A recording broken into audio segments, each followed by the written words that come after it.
এই দাবিকে আব্দুল সালাম যুক্তিবাদী না আল্লাহর? আল্লাহ বলছে রিজালু কাওয়ামুন আলান নিসা, পরিচালক কোন নারী নয়, দেশের পরিচালক প্রধানমন্ত্রী রাষ্ট্রপতি পুরুষদেরকে তবে কার কথা? আপনাদের কি কষ্ট হচ্ছে? আলোচনা কার কিছুক্ষণ চলবে? কথা বলেন চলবে? তবে একটা কথা বলতে চাই, সাতক্ষীরা মুসলমান মনের মধ্যে বড় কষ্ট লেগেছে আজকে একটা দৃশ্য দেখার পরে। সব আসামি মুক্তি পেয়েছে, অথচ মাজলুম আলেমে দ্বীন জামাত ইসলামের যিনি নেতা এটিএম আজহারুল ইসলাম ভাইকে এখন পর্যন্ত মুক্তি দেওয়া হয় নাই। অথচ যেই মামলা সম্পূর্ণ মিথ্যা, সম্পূর্ণ বানোয়াট, মিথ্যা সাক্ষী, মিথ্যা বিচারক, মিথ্যা আদালত দিয়ে যাকে এতদিন জেলখানায় রাখা হয়েছিল, 25 আগস্টে হাসিনা পালিয়ে যাওয়ার পরে এখনো 7 মাস ধরে এই মাজলুম লোকটা জেলের ভেতরে বন্দি থাকা, এর চাইতে বড় কষ্টের বিষয় আর একটাও হতে পারে না। ওই মানুষটিকে যখন আজকে আদালতে আনা হলো, ভিডিও দেখার পর আমি নিজের অজান্তেই কেঁদে ফেলেছি। মনের মধ্যে হাহাকার করে উঠেছে। কি তার নিষ্পলক চেহারা, মনটা খারাপ করে তিনি বসে আছেন। আমার মনে বলে গত 16 বছর তিনি কষ্ট পায়নি। যখনই জেলে এসেছে হাত উঠাইয়া সাংবাদিকদের সামনে মুচকি হাসি দিয়েছে, অথচ এখন তিনি হাসতেছে না। তার মনে কষ্ট হলো, এটা হাসিনের আমলে কষ্ট পেয়েছি, মিথ্যে সাজা পেয়েছি, এটা মানা যায়, কিন্তু স্বাধীন দেশে এই কষ্ট আর অত্যাচার মানা যায় না। আমরা ডক্টর মোহাম্মদ ইউনূস সরকারকে বলবো, আপনার জনপ্রিয়তা বর্তমানে বাংলাদেশে আকাশচুম্বী। এই জনপ্রিয়তা কমতে 0% আসতে সময় লাগবে না, আর বাংলাদেশের মানুষ ধৈর্য ধরবে না। এটিএম আজহার ভাইকে অনতি বিলম্বে মুক্ত দিতে হবে। আপনি যে দল করতে পারেন করেন, আমার কোনো আপত্তি নেই। বিএনপির চেয়ারপারসন বেগম খালেদা জিয়া মুক্ত হয়েছে না? খালেদা জিয়া মুক্তি হয়ে লন্ডনে যে চিকিৎসা নিচ্ছে। তারেক জিয়ার 37টা মামলা সবগুলো খালাস হয়ে গেছে। বাবর সাহেব মুক্তি পেয়েছে, চোর মুক্তি পায়, ডাকাত মুক্তি পায়, নিশাখোর মুক্তি পায়, অথচ একজন আলেম মুক্তি পায় না, নির্যাতিত মানুষ মুক্তি পায় না। এর চাইতে বড় কষ্টের বিষয় কিছু হতে পারে না। শুধু টাল বাহানা, এই মাস নয় সেই মাসে, সেই মাস নয় সামনের মাসে। আজকে বলতেছে মে মাসের 6 তারিখে। আমরা আসিফ নজরুলকে বলি, যিনি আইন ও বিচার বিভাগে আছে, ডক্টর আসিফ নজরুল সাহেব, আপনি অন্ধকে আদালত দেখানোর চেষ্টা করবেন না। কাদেরকে আইন বুঝেন, কাদেরকে আদালত বুঝেন? নির্বাহী আদেশে খালেদা জিয়া মুক্তি পায়, তারেক জিয়ার মামলা খালাস হয়, এটিএম আজহার ভাই মুক্তি পায় না কেন? কেউ মুক্তি পাবে, কেউ পাবে না, তা হবে না, তা হবে না। আপনারা যদি মুক্ত করে না দেন, এটা বোঝা যাবে ভারতের ইশারায়, ভারতের ষড়যন্ত্রে এই আসিফ নজরুল ভারতের দালাল হয়ে এই ষড়যন্ত্রগুলো করতেছে। আমরা পরিষ্কার করে বলি, বাংলাদেশের তৌহিদি জনতা, ইসলামী আন্দোলনের নেতৃবৃন্দকে বলতে চাই, আগামী 6 তারিখ আসার আগে আন্দোলনের ডাক দেন। বাংলাদেশের কোটি জনতা আজহার ভাইকে মুক্ত না দিলে পুরো ঢাকা শহর ব্লক করে দিতে হবে। আমাদের দেশে একটা কথা আছে, সোজা আঙুলে ঘিউ না উঠলে আঙুল ভেঁকা করে তুলতে হয়। এদেরকে বোঝা যাচ্ছে সোজামুখে বলে সবুর করে ধৈর্য ধরে কাজ হবে না। এ ভাই যে দল করেন করেন, তবে একজন নিরপরাধ মানুষ জেলে থাক, এটাকে আমরা চাই? জোরে বলেন চাই? সুতরাং আমরা এই নিরপরাধ মানুষটার আমরা মুক্তি চাই কি চাই না?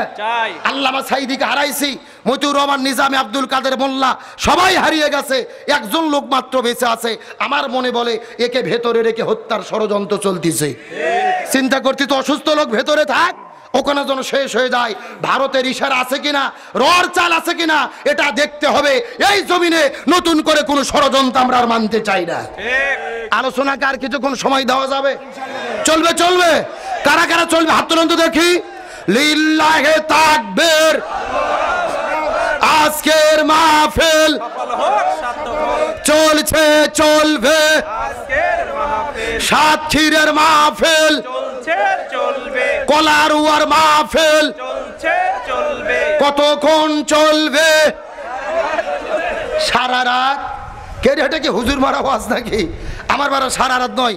আলোচনা যেহেতু শুরু করেছি, আর মিনিট 20 টাইম কি দেওয়া যাবে? এই ছেলে লোক না, ছেলে হ্যাঁ বসে গেছে, আলহামদুলিল্লাহ বলেন। কে রে, পেশাব লাগবে? বুড়ো মানুষের, যুবক ছেলের কিসের পেশাব? আচ্ছা, আমি যদি এই হুজুরকে বলি যে হুজুর আপনি 10 মিনিট ওয়াজ করেন তো, আমি একটু পেশাব করে আসি, আপনারা কি আমাকে যেতে দেবেন? তে বক্তার পেশাব না লাগলে শ্রোতার এত কিসের পেশাব? বেশি পেশাব করা লক্ষণ ভালো না, ডায়াবেটিস হবে। আর বাড়ির বউ থাকলে আরো বিপদ। কথা কর না কে? আলোচনা চলছে চলছে, ওটা উঠির কোনো সুযোগ তাহলে চিৎকার করে বলেন আজকের আলোচনার বিষয় কি? পরীক্ষা। আরো জোরে বলেন। আমার প্রিয় বন্ধুগণ, মুসলমান ভাইরা গভীর মনোযোগ। আলোচনা করতে করতে যেই দিকেই যাই না কেন নির্দিষ্ট জায়গায় আবার ফিরে আসতে হবে। ইমানের পরীক্ষা কাকে বলে আমি আপনাদেরকে কি দিয়ে বুঝাই। এই জমিনের মধ্যে আল্লাহর একজন পয়গম্বর ছিলেন হযরত মূসা আলাইহিস সালাম। ইমানের পরীক্ষাটা কেমন ভাবে দিয়েছেন বোঝার চেষ্টা করবেন। হযরত মূসা আলাইহিস সালাম যখন দিনের দাওয়াত নিয়ে ফিরাউনের কাছে চলে গেলেন, ফিরাউন তো দিনের দাওয়াতটা গ্রহণ করে নাই। ফিরাউন মূসা নবীকে মারার জন্য পেছন দিক থেকে যখন মূসা নবীকে তারা হামলা করেছে, মূসা নবী দৌড়াই সামনে আর ফিরাউন বাহিনী দৌড়াই পেছনে পেছনে। দৌড়াইতে দৌড়াইতে হযরত মূসা আলাইহিস সালাম ওই যখন লোহিত সাগরের কাছে চলে গেছে, মূসা নবী লক্ষ্য করে দেখতে পারে ডান দিকে রাস্তা বন্ধ, বাম দিকে রাস্তা বন্ধ, সামনে হলো লোহিত সাগর আর পিছন দিক থেকে ফিরাউনের বাহিনী চলে এসেছে। মূসা নবী ডাক দিয়ে বলেন আল্লাহ এখন আমি কি করব বলেন তো। আল্লাহ ডাক দিয়ে বলে মূসা রে তোমার কোনো টেনশন করা লাগবে না, তোমার হাতের মধ্যে যেই লাঠি রয়েছে ওই লাঠিটা তুমি সাগরের মধ্যে ফেলে দাও, আমি আল্লাহ তোমার জন্য 12টা রাস্তা বানায়া দেব। ওয়ালা তাহিনু ওয়ালা তাহজানু ওয়া আনতুমুল আ'লাউনা ইন কুনতুম মুমিনিন। এ সাতক্ষীরা মুসলমান গভীর মনোযোগ লক্ষ্য করুন। হযরত মূসা আলাইহিস সালাম হাতের মধ্যে লাঠি নেওয়ার পরে আস্তে করে বিসমিল্লাহ বলার পরে যখন সাগরের মধ্যে ফেলে দিল, আল্লাহ সঙ্গে সঙ্গে 12টা রাস্তা বের করে দিল। বলেন আল্লাহু আকবার। মূসা নবী 12টা রাস্তার ভেতরে একটা রাস্তা ধরে ওই রাস্তা দিয়ে দৌড়ানো শুরু করে দিলেন। একটা কথা বোঝার চেষ্টা করবেন, মূসা নবী দৌড়াইতে একটা রাস্তা দিয়ে আর পেছনে পেছনে ফিরাউন দৌড়ানো শুরু করলেন। এখন আমি আপনাদের জিজ্ঞাসা করি বলেন তো আল্লাহ 12টা রাস্তা না বানাইয়া একটা রাস্তা যদি বানাইতো ওই মূসা নবী ওই রাস্তা দিয়ে যেতে পারতো কি পারতো না? আরো জোরে বলেন। কিন্তু আল্লাহ একটা রাস্তা না বানাইয়া 12টা রাস্তা কেন বানাইলো? এর পেছনে কারণ আছে না নাই? এই তাফসীরের মধ্যে এসেছে, ব্যাখ্যাটা বোঝার চেষ্টা করবেন। আল্লাহ তাআলা বুঝাইতে চাই আল্লাহ যদি একটা রাস্তা বের করে দিত মূসা নবী দৌড়াইয়া দৌড়াইয়া পার হতে পারত। কিন্তু আল্লাহ 12টা রাস্তা কেন বের করলো? এর পেছনে কারণ হলো আল্লাহ তাআলা বুঝাইতে চাই এই জমিনের ভেতরে ইসলাম বিদ্বেষী শক্তিরা, ওই জালেমের বাচ্চারা ইসলামপন্থীদেরকে যদি শেষ করে দিতে চায়, ইসলামপন্থীদেরকে যদি হত্যা করে বিদায় করতে চায়, ইসলামপন্থীদের শেষ করার জন্য একটা রাস্তা যদি বন্ধ করে আল্লাহ তাআলা বুঝাইতে চায় ওই একটা রাস্তার পরিবর্তে আমি আল্লাহ তাআলা একটা রাস্তা খুলে দেই না, বরং জালেমেরা একটা রাস্তা বন্ধ করে আমি আল্লাহ ওই জায়গার ভেতরে 12টা রাস্তা বানায়া দেই। লিল্লাহি তাকবীর। জালেমের রাস্তা বন্ধ করে একটা, আল্লাহ রাস্তা বের করে দেয় কয়টা? 12টা। তার মানে বোঝা গেল ইমানদারদেরকে বিতাড়িত করতে, ধ্বংস করতে চাইয়া কোনো লাভ। ইমানদারদের কে রক্ষা করবে? আমরা তো গত 16 বছর ভেবেছিলাম যে হাসিনা যতদিন বাঁচিয়ে আছে অন্তত একার ক্ষমতার থেকে নামানো যাবে না। কথা কন না কে রে? আমরা বাংলাদেশের 90% মানুষ এটা ভেবে আছি, কিন্তু আল্লাহ বলতেছে না, তোমাদের চিন্তা ভাবনা একরকম আর আমি আল্লাহ আমার পরিকল্পনা। আমার বন্ধুগণ মুসলমান ভাইরা গভীর মনোযোগ। সময় যেহেতু কম আমি আপনাদের ব্যাখ্যা দিতে পারবো না, মূল কথাটা বলে বিদায় নিয়ে চলে যাওয়ার চেষ্টা করব। মূসা নবী দৌড়াই সামনে আর ফিরাউনের বাহিনী দৌড়াই পেছনে পেছনে।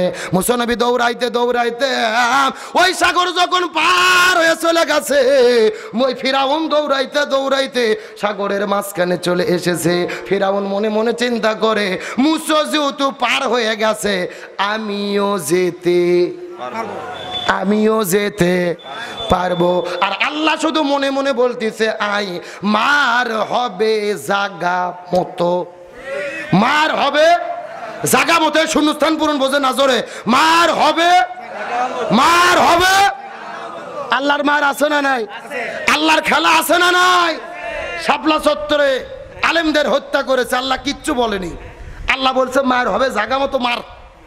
সেনাবাহিনীদেরকে হত্যা করছে পিলখানায়, আল্লাহ কিচ্ছু বলেনি, বলছে মার, তোর মার হবে জাগা মতো। কথা কন না গা? তারপরে আলেমদেরকে মেরেছে, আলেমদের জেলবন্দি করেছে, 1800 ছাত্র জনতাকে গুলি করে বিদায় করেছে। আল্লাহ কিচ্ছু বলেনি, বলছে মার হবে জাগা মতো। আসল মার আল্লাহ তাআলা 5ই আগস্টে দিয়ে দিয়েছে। কথা বলে না কেন? শেষ পর্যন্ত পালাতে বাধ্য হয়েছে স্বামীর বাড়িতে। কথা কয় না। এখন আমার ভাববেন হুজুর হুজুর মানুষ, এটা কোনো কথা না। এটা আমার বক্তব্য না, আমার দলের মন্ত্রী বলেছিল যে ভারতের সঙ্গে আমাদের সম্পর্ক হলো স্বামী স্ত্রী সম্পর্কের মতো। কথা বলে না কেন? অবশ্য প্রমাণ হয়ে গেছে, পৃথিবীর কেউ জায়গা দিল না, নরেন্দ্র মোদী দাদাই জায়গা দিল। তার মানে দাদির লগে প্রীতি বোঝা গেল। কথা বল না গা। ওখানে যাওয়ার পরে সিঙ্গাপুর যেতে চেয়েছে, ভিসা পাই নাই। কানাডায় যেতে চেয়েছে, ভিসা পায় নাই। কোরআনের পাকে আল্লামা সাইদি বলেছিল এমন একটা সময় আসবে এই স্বৈরাচাররা পালানোর জন্য ইঁদুরের গর্তও খুঁজে পাবে না। এই জন্য আল্লাহ বলছে কর, মার হবে। কথা কর, মার হবে। আল্লাহ ধরে না, কিন্তু একবার ধরলে আল্লাহ ছাড় দেয়, কিন্তু একেবারে ছেড়ে। আমার বন্ধুগণ, মুসলমান ভাইরা গভীর মনোযোগ। আল্লাহ তাআলা বলতেছে আই মার হবে জাগা মতো। এই কথা বলার পর মুসা নবী দৌড়াইতে দৌড়াইতে যখন সাগরটা পার হয়ে ওই পাশে চলে গেছে, ফেরাউন সাগরের মাঝখানে চলে এসেছে। আল্লাহ তাআলা ডাকতে বলে সাগরের পানি রে, আর বসে থাকা যাবে না। এই ফেরাউন ছিল মিশরের তরমুজের ক্ষেতের কর্মচারী, সেখান থেকে হয়েছে মিশরের গোরস্থানের দারোয়ান, তারপরে 2 নম্বর ভোট করে হয়েছে প্রধানমন্ত্রী। কয় নম্বর ভোট? আমার দেশে তো কেউ 2 নম্বর ভোটার নাই, কোন প্রার্থী নাই। আছে আছে। আজ থেকে 4 বছর আগে আমার দিকে তাকান। এই যে এরকম একটা মুরব্বী চিন্তা করছে 8টার থেকে যেহেতু ভোট, ফজর নামাজ পড়ার পরে চিন্তা করছে এবার রোজু নষ্ট করব না, 8টার দিকে ফজরের রোজু দিয়ে আমি যে ভোট দেবো। চাচা 8টার দিকে ভোট দিতে গেছে। চাচা যাওয়ার পরে দেখে আর এক আল্লাহর ওলি এসে তাহাজ্জুদের নামাজ পড়ে দিয়ে গেছে। কথা বোঝা যায়? চাচা গেছে ফজরের রোজু দিয়ে কাম সারতে, আর ওরা কাম সারতে তাহাজ্জুদের রোজু দিয়ে। চাচা মন খারাপ করে চলে যাচ্ছে। ছেলে পেলে ডাকতে বলতে, চাচা শোনেন, বাড়ির দিয়ে চাচিকে নিষেধ করেন, চাচিও যেন না আসে, তার কারণ চাচির ভোটও দেওয়া হয়ে গেছে। তখন চাচা বলতেছে কে বাবা, তোমার চাচি মরে গেছে 6 বছর আগে। জোরে বলেন কয় বছর আগে? বলছে 6 বছর আগে তোমার চাচি মারা গেছে। আজকে কখন ভোট দিতে এসেছিল, আমাকে ডাক দিলে তুমি একটু দেখা করতাম। আমার ভাইয়ের আসার জন্য বলি নাই। গত 16 বছর যেই নির্বাচন হয়েছে, যদি নিরপেক্ষ নির্বাচন হতো, জামাত আর বিএনপির প্রার্থীরা মাটি থাকতে পারতো, এরা এমপি মন্ত্রী হওয়া তো দূরের কথা, একটা মেম্বার পর্যন্ত হতে পারতো না। আর বিনা ভোটে এমপি মন্ত্রী হইয়া কাজ পায় না, কোরআনের মাহফিল বন্ধ করে। আল্লাহ বলতেছে এই পৃথিবীতে সর্বপ্রথম ভোট চুরি করে প্রধানমন্ত্রী হয়েছিল ফেরাউন। জয় বলেন কি? এই জন্য আল্লাহ তাআলা ডাকতে বলে হে পৃথিবীর মানুষেরা, এ সাগরের পানিরে ভালো করে জেনে নে, এই ফেরাউন ছিল মিশরের তরমুজের ক্ষেতের কর্মচারী, সেখান থেকে হয়েছে গোরস্থানের দারোয়ান, তারপরে হয়েছে 2 নম্বর ভোট করে প্রধানমন্ত্রী। এরপরে তিনি নিজে প্রধানমন্ত্রী হওয়ার পরে আল্লাহকে ভুলে যাওয়ার পরে তিনি ঘোষণা করে দিয়েছে আনা রব্বুকুমুল আলা, আমি হলাম সবচাইতে বড় আল্লাহ, আমি হলাম সবচাইতে বড় রব, এই পৃথিবীর আর কোনো রব মানি না। এই সাগরের পানিরে আর বসে থাকা যাবে না, আমি আল্লাহ ধরি না, একবার ধরলে ছাড়ি না, কিছু সময়ের জন্য ছাড় দেই, তবে একেবারে ছেড়ে দেই না। ওরে সাগরের পানি রে, তোরা এখন ফিরাউনকে চাপা দে। জোরে বলেন কি দে? এ দেখেন তো মুখ খুলতেছে না কারা, তাহলে মনে করবেন চাপা গ্রুপের লোক। এ জোরে বলেন কি দে? আরো জোরে। জোর হলো না? চাপা আছে না নাই? আরো জোরে বলেন। চাপা কত প্রকার, উহা কি কি স্বৈরাচাররা হারে হারে টের পেয়েছে। কথা বলেন ঠিক কিনা? আমার বন্ধুগণ, মুসলমান ভাইরা গভীর মনোযোগ। সেই বিষয়টা বোঝানোর জন্য এতক্ষণ পর্যন্ত আপনাদেরকে নিয়ে চলে এসেছি। এই যে মুসা নবী সাগরের মধ্যে ঝাঁপ দিল, মুসা নবী কি চোর ছিল? ডাকাত ছিল? নারী ধর্ষণ করেছিল? তাহলে মুসা নবী কেন সাগরের মধ্যে ঝাঁপ দেওয়া লাগলো? কালেমার দাওয়াত দিতে গিয়ে ইমানের পরীক্ষা দেওয়ার কারণে মুসা নবী সাগরের মধ্যে পড়তে হলো। এখান থেকে বোঝা গেল এ মুসলমান ভাইরা, সাতক্ষীরের ভাইরা, আমরা যদি ইমানের পথে চলি, ইমানের দাবি করি, ইমানের আন্দোলনের কর্মী হই, ওই মুসা নবীর মতো মাঝে মধ্যে আমাদেরকেও পানিতে পড়া লাগতে পারে। এ সাতক্ষীরা মুসলমান, গভীর মনোযোগ লক্ষ্য করুন। ইমানের পরীক্ষা কাকে বলে আমি আপনাদেরকে কি দিয়ে বুঝাই? নবীজির সাহাবীদেরকে লক্ষ্য করে দেখেন। আমার নবীজি যখন দিনের দাওয়াত দেওয়া শুরু করে দিলেন, দিনের দাওয়াত দেওয়ার কারণে ওই তায়েফের ময়দানে গেছে নবীজির মুখের মধ্যে পাথর মারা শুরু করে দিয়েছে, মাথার মধ্যে পাথর মারা শুরু করে দিয়েছে। নবী পাথরের আঘাতে আঘাতে মাটির মধ্যে পড়ে গেছে। কিছুক্ষণ পরে নবীজির আবারও হুঁশ হয়েছে, আবার তারা নবীর মাথার মধ্যে আঘাত করা শুরু করেছে। একটা ফোঁটা রক্ত যখন বের হয়ে জমিনের মধ্যে পড়বে, আল্লাহ তাআলা ডাক দিয়ে বলে, এ জিবরাইল, তোমাকে আর সিদরাতুল মুনতাহার মধ্যে থাকা যাবে না, তায়েফের ময়দানে চলে যাও। ওই নবীর শরীরে রক্ত এই জমিনের মধ্যে যদি পড়ে, ওই জমিনের ভেতরে সাথে সাথে ভূমিকম্প শুরু হবে। লিল্লাহি তাকবীর। আমি নবী না চিনিলাম, কি ভুল করিলাম, আমি নবী না চিনিলাম, কি ভুল করিলাম, ভস্মে ঢালিলাম ঘি, মানুষ হইয়া জন্ম লইয়া মানুষের করিলাম কি, আমি মানুষ হইয়া জন্ম লইয়া মানুষের করিলাম কি। আমার নবীজির মুখে রক্ত পড়ার আগেই জিবরাইল আলাইহিস সালাম সিদরাতুল মুনতাহা থেকে তার নূরের 600 পাকা ব্যবহার করে জমিনের মধ্যে চলে এসেছে। নবীজির মুখের নিজের নবীজি যেই জায়গার মধ্যে পড়বে মাটির মধ্যে রহমতের ডানাটা মিশাই দিল। এখন আমি আপনাদেরকে জিজ্ঞাসা করি, বলেন তো সাতক্ষীরের মুসলমান, আমার নবীকে মেরে মেরে আঘাত করে যে রক্তাক্ত করা হলো, নবীজি কি চোর ছিল? না। ডাকাত ছিল? নারী ধর্ষণ করেছিল? তাহলে কিসের জন্য নবীজির শরীর থেকে রক্ত বের করা হলো? ইমানের পরীক্ষা দিতে গিয়ে আমার নবীজি শরীর থেকে রক্ত ঝরাইছে।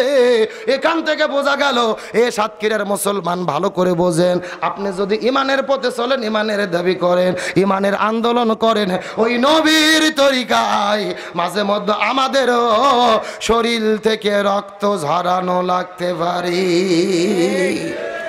এ সাতক্ষীরা মুসলমান গভীর মনোযোগ লক্ষ্য করুন। ইমানের পরীক্ষা কাকে বলে আমি আপনাদেরকে কি দিয়ে বুঝাই? আমার নবীজি তারপরে দিনের দাওয়াত দেওয়া বন্ধ করলেন না। নবীজিকে তারা একটা জেলখানার মধ্যে বন্দি করলো, যেই জেলের নাম হলো শিবে আবু তালিব। কি নাম বললাম? এ সাতক্ষীরা মুসলমান লক্ষ্য করে বোঝার চেষ্টা করেন, এই পৃথিবীর এমন কোন জেলখানা নাই যেই জেলখানার ভেতরে দিনে অন্তত একবার দুইবার খাবার দেওয়া হয় না। অথচ আমার নবীকে এমন একটা জেলের মধ্যে বন্দি করেছে, দিনের পরে দিন যায়, মাসের পরে মাস যায়, খাবার দেয় না। আমার নবী সাহাবীরা খাবার না পেয়ে গাছের পাতাগুলো ছিঁড়ে ছিঁড়ে খেয়েছে। এখন আমি আপনার সাতক্ষীরের মুসলমান, আমার নবীকে 3.5 বছর যে জেলে বন্দি করে রাখা হলো, নবীজি কি চোর ছিল? ডাকাত ছিল? নারী ধর্ষণ করেছিল? তাহলে কিসের জন্য নবীজিকে জেলের মধ্যে বন্দি করে রাখা হলো? কালেমার দাওয়াত দেওয়ার কারণে, হক কথা বলার কারণে, ইমানের পরীক্ষা দিতে গিয়ে আমার নবীজি জেলের মধ্যে বন্দি ছিল।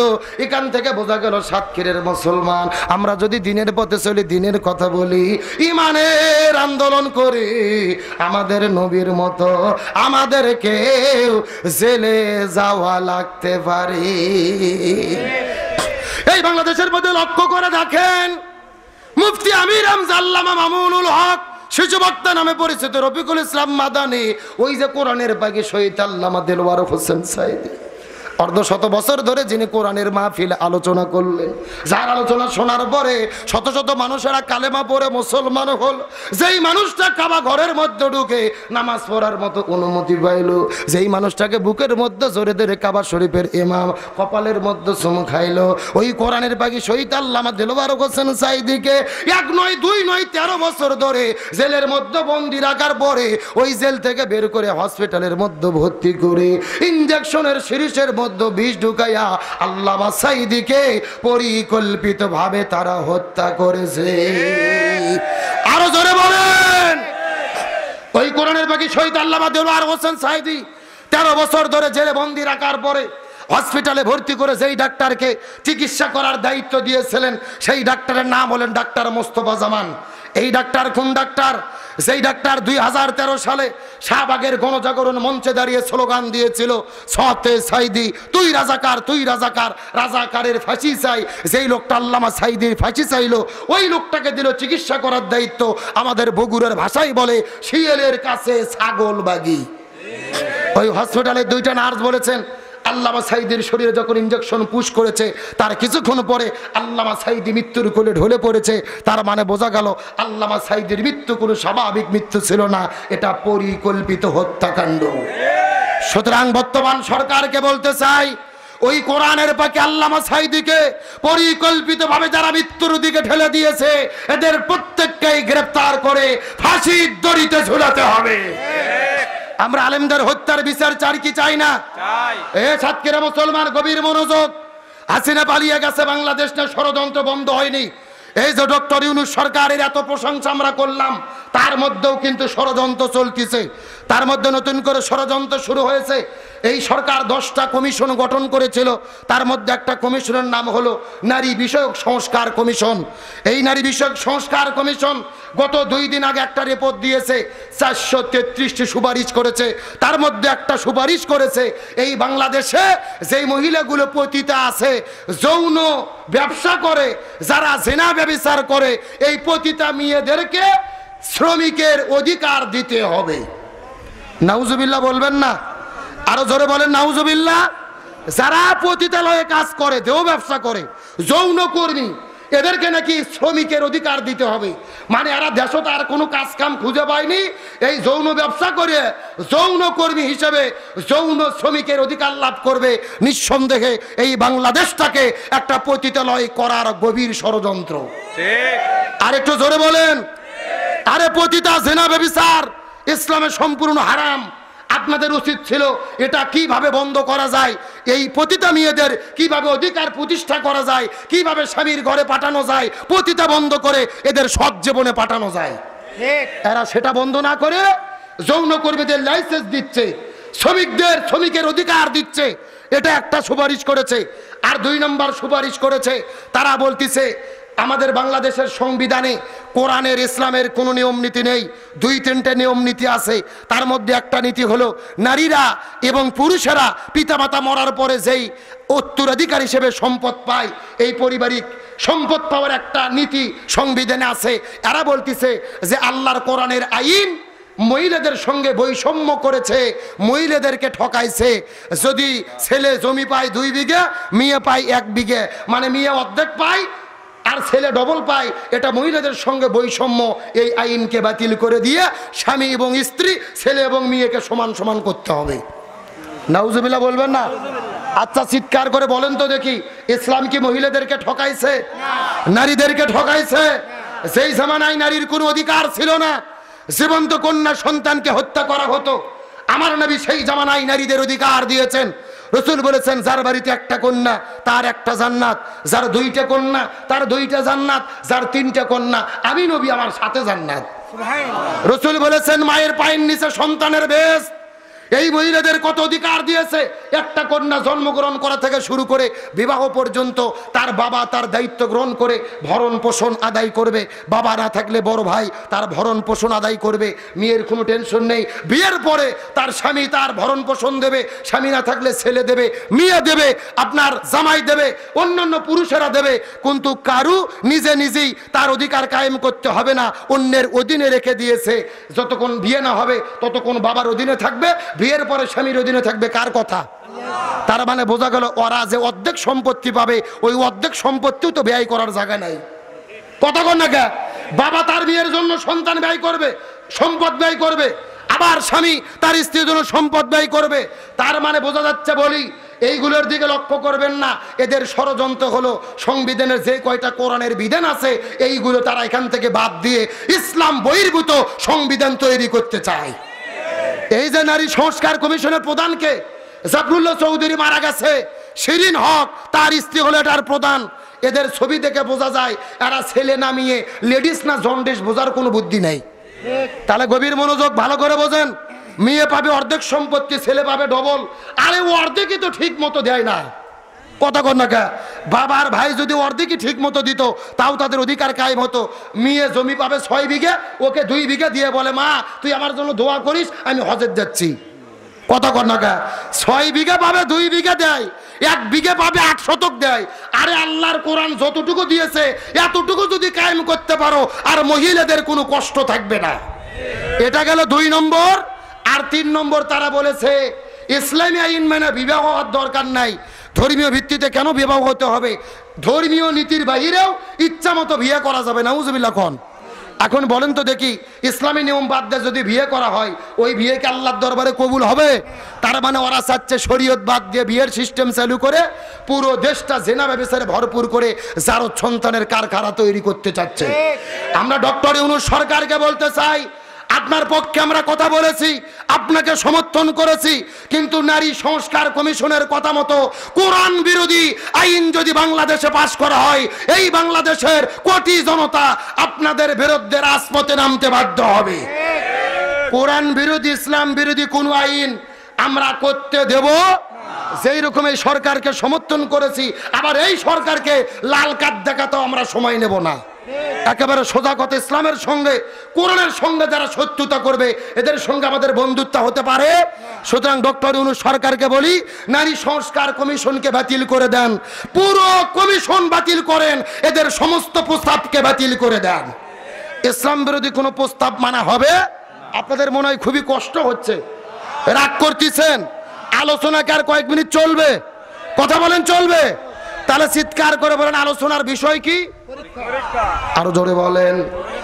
আমার বন্ধুগণ মুসলমান ভাইরা গভীর মনোযোগ, কোনো দিকে তাকাতাকি নাই, কোনো দিকে নজর নাই। কথাগুলো সুন্দর করে বোঝার চেষ্টা করবেন। নবী রাসূলের পরীক্ষা সম্পর্কে আমরা জানলাম।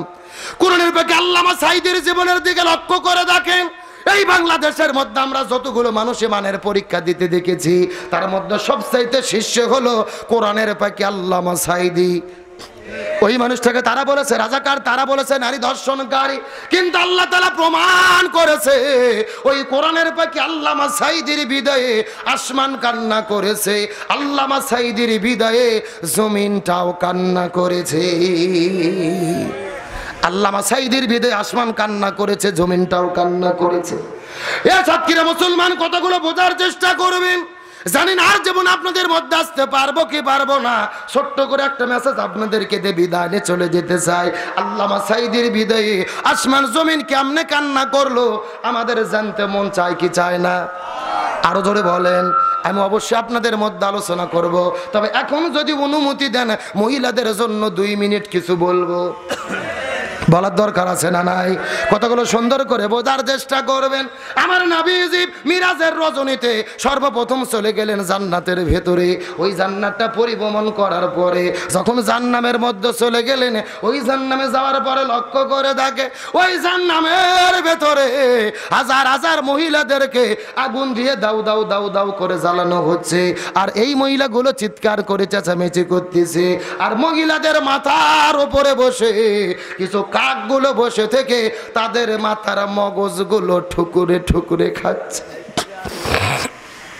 এই দৃশ্য দেখার পর নবীদের মনটা বড় খারাপ হয়ে গেলেন।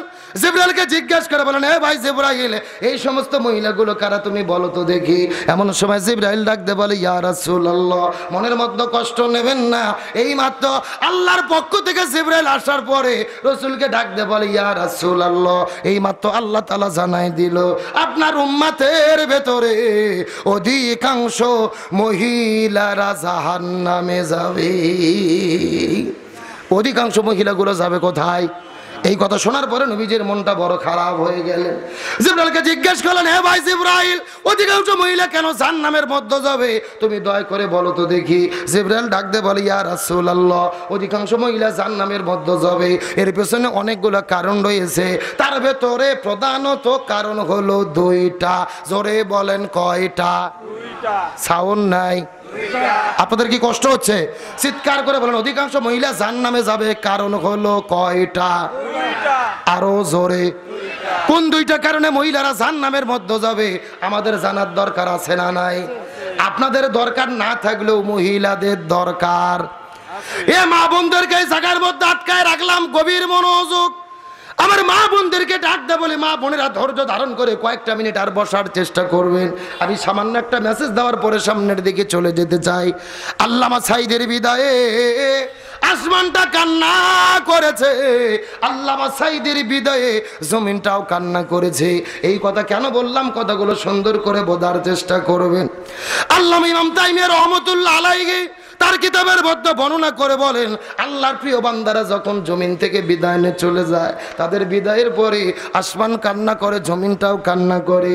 ওই কোরআনের পাখি আল্লামা সাঈদী যখন বিদায় নিয়ে চলে গেল, আমার আগের দিনে মাহফিল ছিল জয়পুর আর জেলার ভেতরে। ওই জায়গার মধ্যে মাহফিল করার পরে হঠাৎ করে যখন মৃত্যুর খবর চতুর্দিকে ছড়ে পড়লো, টেলিভিশনের মধ্যে, ইন্টারনেট, ফেসবুকের মধ্যে যখন বলা শুরু হলো ব্রেকিং নিউজ, আল্লামা সাঈদী মৃত্যুবরণ করেছে, প্রথম কেউ বিশ্বাস করতে চাই নাই রে।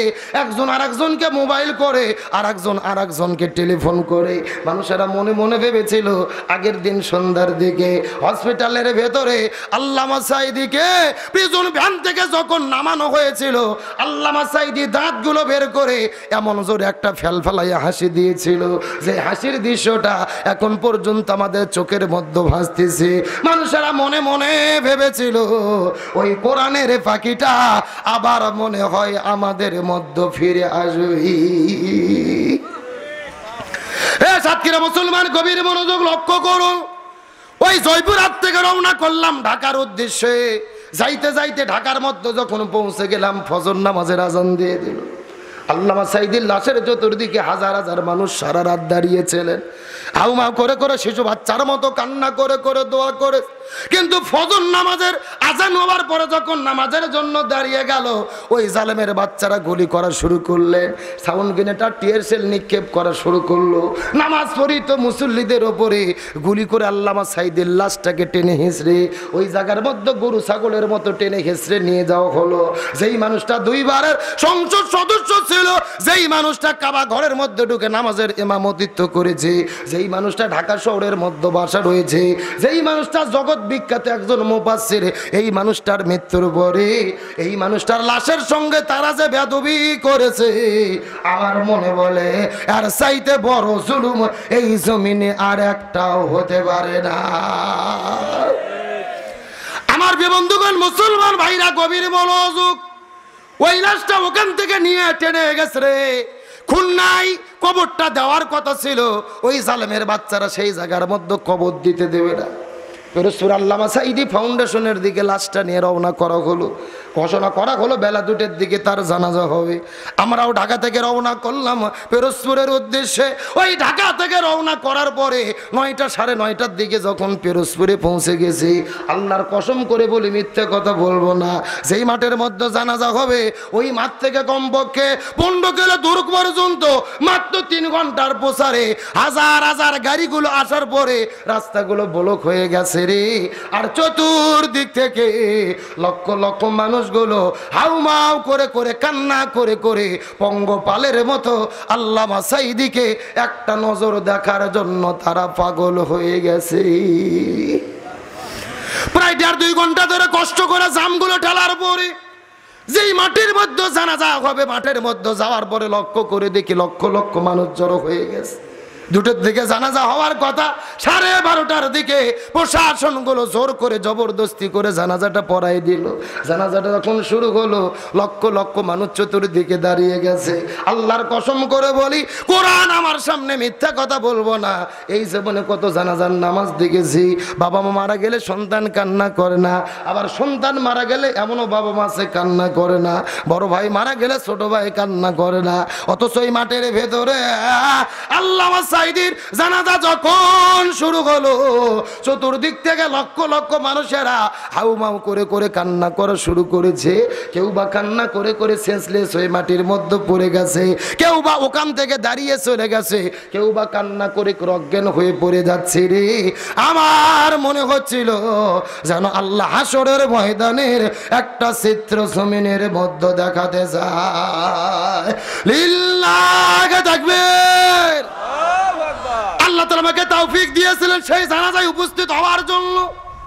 আমার জীবনের যতগুলো আল্লাহর কাছে ভালো চাওয়া ছিল, আল্লাহর কাছে শুকরিয়া আদায় করি।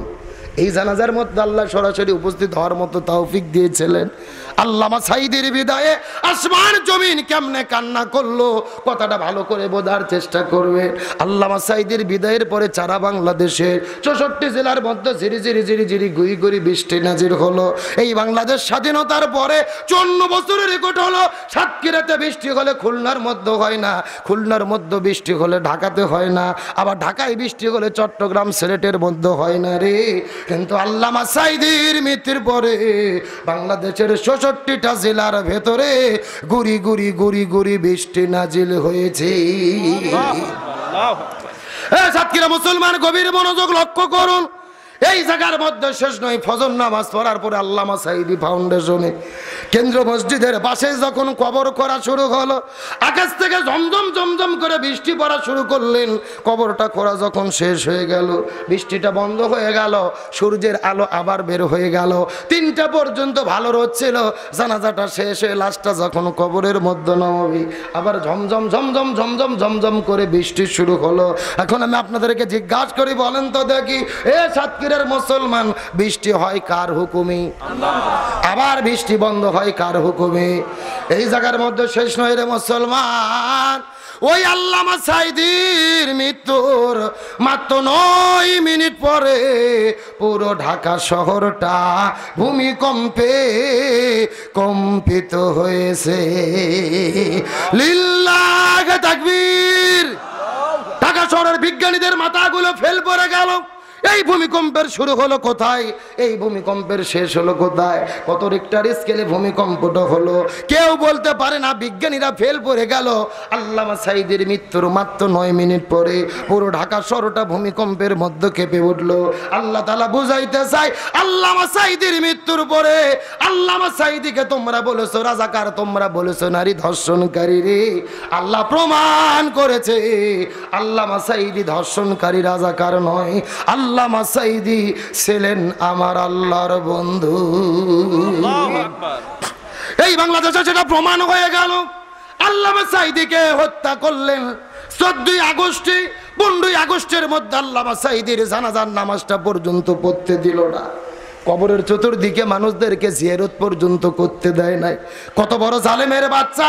এই বাংলাদেশে অন্তত 1000 মসজিদের ভেতরে ইমামের আল্লামা সাঈদীর জন্য দোয়া করার কারণে তাদের মসজিদ থেকে চাকরি থেকে বঞ্চিত করে বের করে দেওয়া হয়েছে। আল্লাহর কি খেলা! 15 আগস্টে আল্লামা সাঈদীর লাশের সঙ্গে তোমরা বেয়াদবি করলে, আর পরের বছর 5ই আগস্টে এই দেশ থেকে তোমরা ছাড়তে বাধ্য হলে। আল্লাহ প্রমাণ করে দিল আল্লামা সাঈদীর সঙ্গে বেয়াদবি করার পরে একটা বছরও তারা ক্ষমতায় থাকতে পারে না। আছে নাকি পালাইছে? আরো জোরে বলেন। কিন্তু আমি বলতে চাই, সাতক্ষীরার মুসলমান, শেষ কথাটা কান খাড়া করে ভালো করে মাথার মধ্যে ঢোকানোর চেষ্টা করবেন। আমি বিশ্বাস করি আজকের মাহফিলের মধ্যে বিএনপির ভাইরা আছে, জামাতের ভাইরা আছে, গত 16 বছর আওয়ামী লীগকে সমর্থন করতো। এইরকম 2-4 জন লোক থাকলেও থাকতে, তার মানে সব দলের লোক এই মাহফিলে আছে। কিন্তু বুকের মধ্যে হাত দিয়ে সত্য করে বলেন তো দেখি, দলমত নির্বিশেষে আমরা সবাই আল্লামা সাঈদীকে ভালোবাসতাম কি বাসতাম না? আরো জোরে বলেন। তার মানে বোঝা গেল দল যার যার, কিন্তু আল্লামা সাঈদী সবার। কিন্তু একটা কথা আমি বলতে চাই, সাতক্ষীরার মুসলমান, এই বাংলাদেশে আল্লামা সাঈদীর নামে ওয়াজ করার বক্তার অভাব নাই। আল্লামা সাঈদীর কথা শোনার পরে কান্না করার লোকের অভাব নাই। আল্লামা সাঈদীর ভালোবাসায় কান্না করে করে দোয়া করার লোকের অভাব নাই। কিন্তু দেশের ভেতরে আল্লামা সাঈদীর স্বপ্ন পূরণ করার কর্মীর বড় অভাব। গভীর মনোযোগ দিয়ে কথাটা বোঝার চেষ্টা করবেন। উল্টো কিছু বক্তব্য আমি আপনাদের মধ্যে দিতে চাই। অবশ্যই আল্লামা সাঈদীকে ভালোবাসবেন, কিন্তু শুধু মুখে মুখে ভালোবাসলে হবে না। আল্লামা সাঈদী সারা জীবন 2টা স্বপ্ন দেখেছে। চিৎকার করে বলেন তো দেখি কয়টা? আল্লামা সাঈদী সারা জীবন 2টা স্বপ্ন দেখেছে। তার মধ্যে প্রথম নম্বর স্বপ্ন হলো আল্লাহ আপনি আমাকে শাহাদাতের মৃত্যু দান করবেন।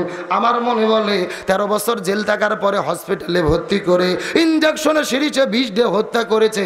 এর ওসিলায় আল্লাহ তাকে শহীদ হিসেবে কবুল করবে ইনশাআল্লাহ। আর আল্লামা সাঈদীর 2 নম্বর স্বপ্ন হলো আল্লাহ আপনি আমাকে ততক্ষণ পর্যন্ত মৃত্যু দেবেন না, আমাকে ততক্ষণ মৃত্যু দেবেন না যতক্ষণ বাংলাদেশে কোরআনের রাষ্ট্র কায়েম না হয়, যতদিন পর্যন্ত কোরআন বাংলাদেশের পার্লামেন্টে পাস না হয়, যতদিন পর্যন্ত কোরআন দিয়ে বাংলাদেশ না চলে, এটা দেখা না পর্যন্ত আমাকে মৃত্যু দেবেন না।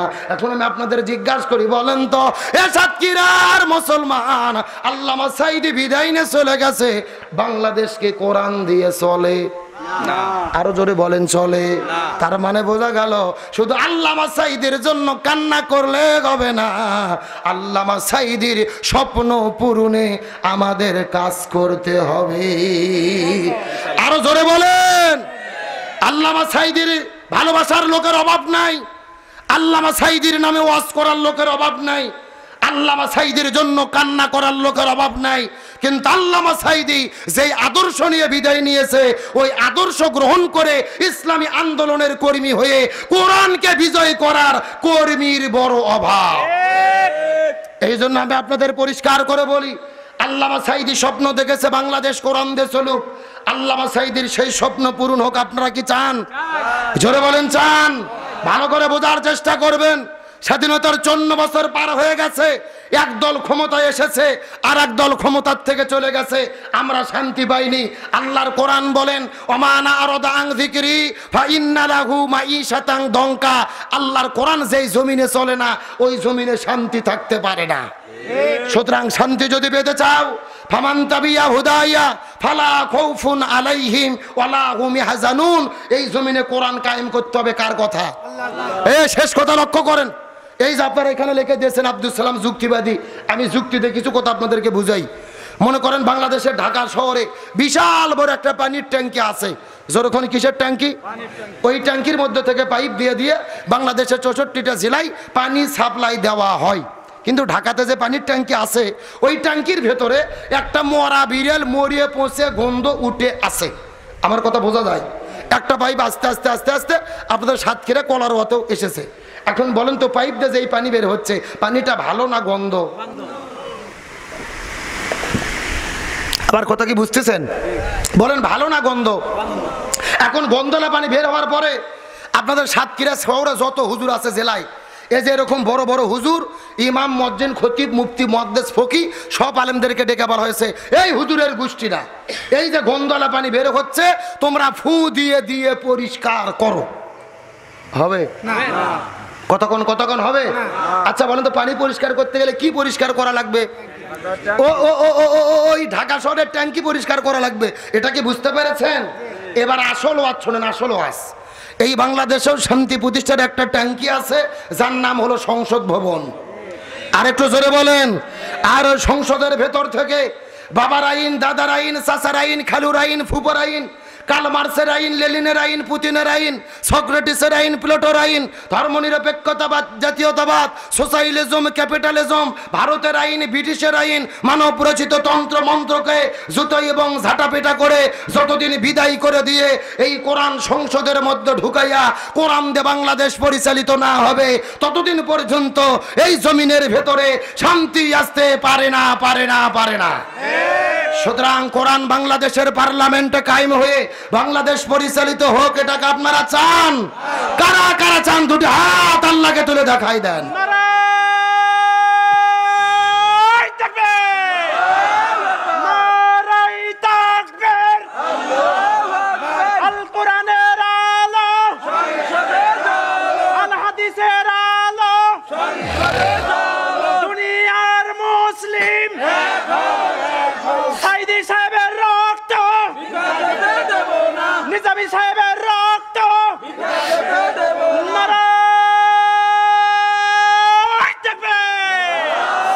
আল্লাহ কবুল করুক, বলেন আমিন। একেবারে সোজা কথা, জমিন যার, আইন চলবে তার। আল্লাহর জমিন, আল্লাহর আইন কায়েম ছাড়া শান্তি আসতে পারে?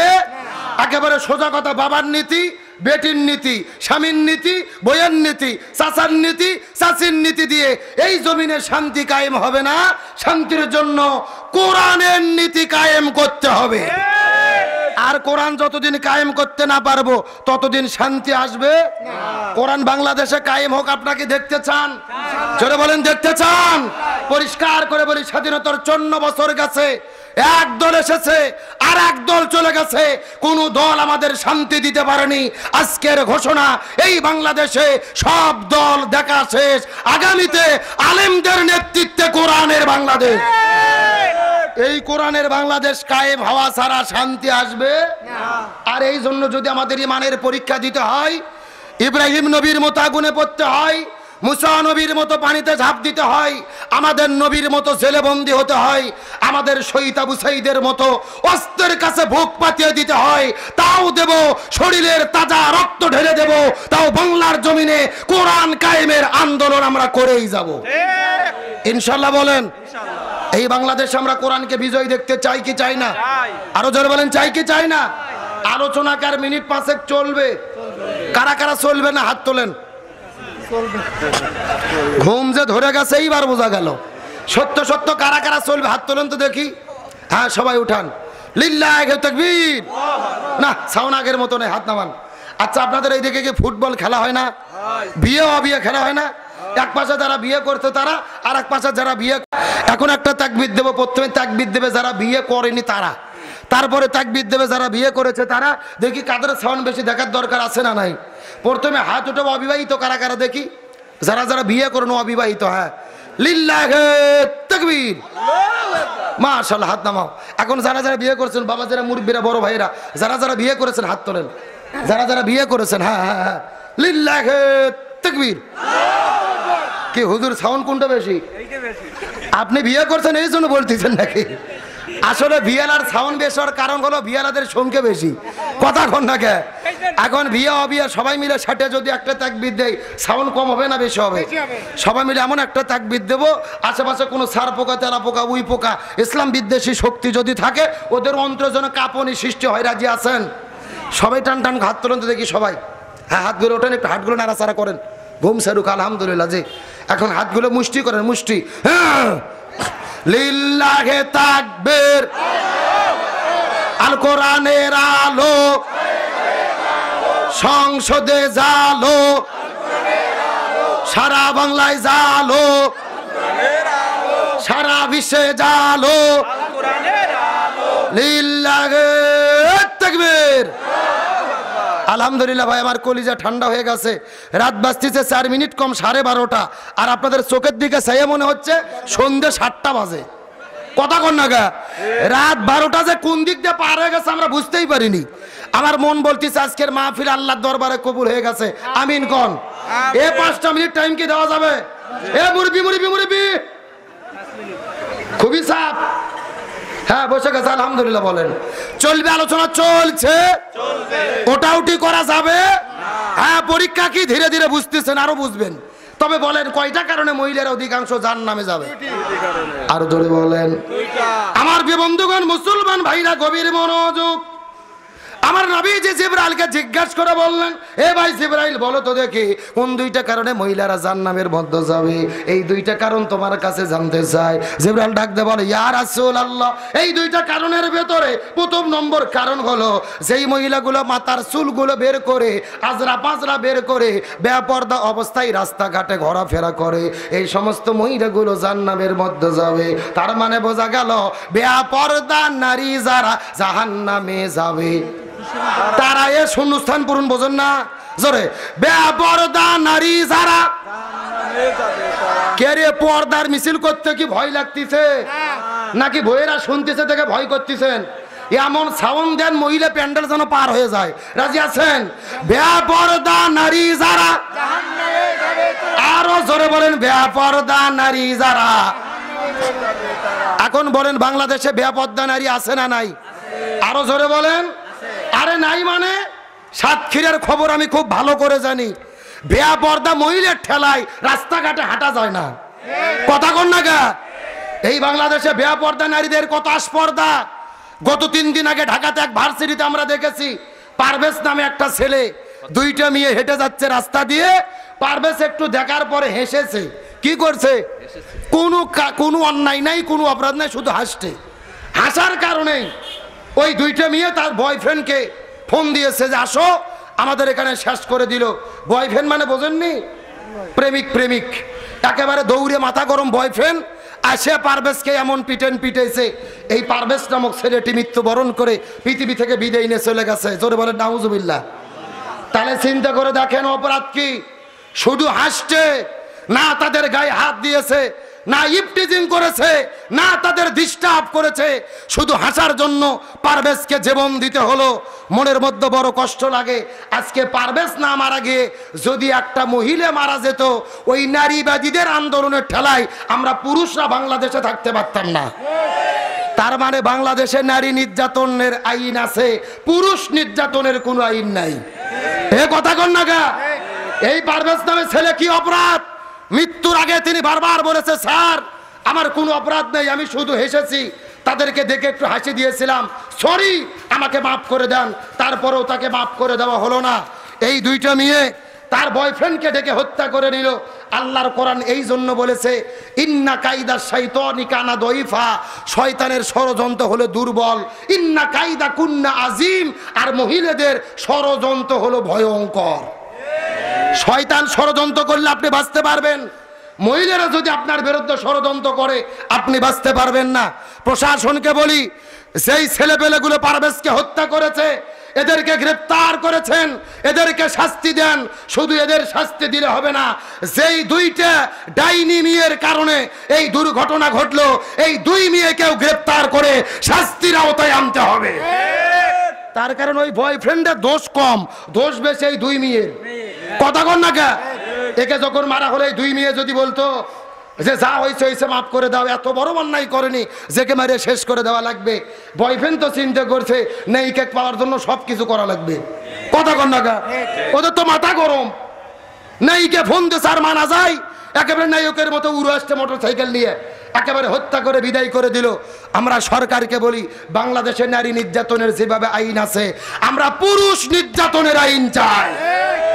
বাংলাদেশের অধিকাংশ স্বামী বইয়ের কাছে নির্যাতিত, তার বিচার হয় না। কথা কন না গা। কিন্তু বউকে আপনি মারেননি, শুধু রাগ করে ধমক দিছেন, ও যদি মামলা করে কমপক্ষে 3 বছর জেল। তার মানে নারী নির্যাতনের বিচার আইন আছে, পুরুষ নির্যাতনের বিচারের আইন। সরকার অধপতনের দিকে যাচ্ছে। এই মেয়েদের বলতে চাই, এ মা এ বোন, তোমরা যদি পর্দা করতা, হিজাব করতা, এই দুইটা ছেলে ডিস্টার্বও করতে পারতো না, আর পারভেজ তোমাকে দেখে হাসিও দিতে পারতো না। আমি আপনাদের একটা কথা বলতে চাই, শোনেন, ব্যাখ্যা দেবো না, টাইম কম। আপনার মেয়ে আমার মেয়ে, আপনার বোন আমার বোন যদি পর্দা করে, হাতে মুজো পায়ে মুজো পুরো শরীর ঢাকা, আপনাদের কাকডাঙ্গা বাজার দিয়ে যদি হেঁটে যায়, ছেলেরা দেখার পরে কি বলবে? বলবে আসসালামু আলাইকুম খালাম্মা, কেমন আছেন? কথা কন না গা। তার কারণ ভেতরে জিনিসটা কি বোঝা যাচ্ছে না। কিন্তু আপনার বউ আমার বউ 42 বছরের বুড়ি, মাথার চুল ছেড়ে দিয়ে আদ্রা পাদ্রা বাড়ি করে পোল্ট্রি মুরগির মতো হাই হিল পরে কিলকিল করে নাইকে সাজে পরিমণির মতো যদি হেঁটে যায়, এই যুবকেরা দেখার পরে কি খালাম্মা বলবে? বলবে আসসালামু আলাইকুম আপা, কিছুক্ষণ পরে খেপা। জোরে ঠিক বলেন? তার মানে পুরুষদের কাছে মেয়েদের ভালো ব্যবহার নিতে গেলেও আগে তাদের পর্দার ভেতরে ঢুকতে হবে। আল্লাহর কোরআন বলেছেন অকরনা ফি বুয়ুতিকুন্না ওয়ালা তাবাররুজনা তাবাররুজাল জাহিলিয়াতিল উলা। ভালো করে বোঝেন, আল্লাহর কোরআন বলছে হে মেয়েরা, জাইলি যুগের মেয়েদের মতো বেয়াপর্দা হয়ে রাস্তাঘাটে ঘোরাফেরা করো না। একটা মেয়ের বাজারে যেতে নিষেধ নেই, স্কুলে যেতে নিষেধ নেই, চাকরি করতে নিষেধ নেই, ব্যবসা করতে নিষেধ নেই, তবে সত্য হলো পরিপূর্ণ পর্দার ভেতরে থেকে করতে হবে। আর এই পর্দা যদি বাংলাদেশে কায়েম থাকতো, এই যুবকেরা ইফটিজিং তো দূরের কথা, মিস কল দেওয়ারও চান্স পেত। তাহলে একমাত্র মহিলাদের হেফাজত করতে পারে সেই বিধানের নাম কি? আরো জোরে বলেন, আরো জোরে বলেন। তাহলে চিৎকার করে বলেন তো দেখি, বেপরদা নারী যারা। এ মুসলমান ভাইরা গভীর মনোযোগ লক্ষ্য করে বোঝার চেষ্টা করেন। এই যে আমার বড় ভাই আজকে সভাপতি নাকি, এই সভাপতি সাহেবকে আপনারা সবাই কি চেনেন? আরো জোরে বলেন চেনেন। এখন বলেন তো দেখি সাতক্ষীরা থেকে শুটকি মাছ পাওয়া যায়? কথাগুলো সুন্দর করে বোঝার চেষ্টা করবেন। এই যে সভাপতি সাহেব 1 কেজি শুটকি মাছ কিনেছেন 800 টাকা দিয়ে, জোরে বলেন কয়শো টাকা? 800 টাকার শুটকি মাছ কেনার পরে ঘরের মধ্যে রেখেছে, ঘরের দরজাটা খোলা রেখেছে, পাতিলের মুখটা খোলা রেখেছে। ওই বাড়ির পাশ দিয়ে যাচ্ছিল একটা বিড়াল, ওই বিড়ালের নাকে যখন শুটকি মাছের গন্ধ লাগছে, এই বিড়াল এক দৌড়ে ঘরের মধ্যে যায়, দেখে দরজা খোলা, ঘরের মধ্যে ঢুকে দেখে পাতিলের মুখটা খোলা। এখন আপনাদের জিজ্ঞাসা করি, বলেন তো এই বিড়ালের শুটকি মাছ খাওয়ার জন্য কি বিসমিল্লাহ বলা লাগবে? না। আরো জোরে বলেন।